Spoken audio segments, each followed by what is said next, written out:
Good morning followers, viewers. Start kami ti makunang wheel cylinder ti wingban. Nabuta stock up kat na perdi. Ito nga kastoy. Katong nila ito pinakat na gapon na. Hindi pinakatan na siya. Balugpat nga wheel cylinder kakabsat ito. So katam ito na itibaro. Kaya iti sukat ini baro. Kaya iti pagpapajek manen ni manager mi kanyami. Tapos lumalpas tak na pagbibigan na kakabsat.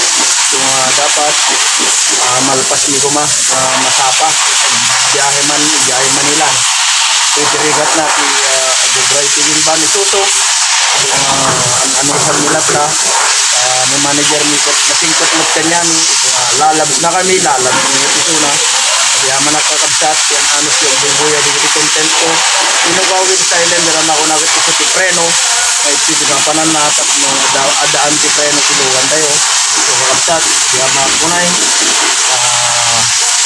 damanen si Ibrahim nga kastoy. Followers, viewers, yan ang kabuuan. Yan na yung bagong tinatawag na wheel cylinder. Nilagay na rin yung friction nya. Yan. Ganyan ang maglagay ng wheel cylinder, ang position nya. Meron siyang adjacent dyan. Meron din tinatawag na adjacent dito. Marami pong salamat.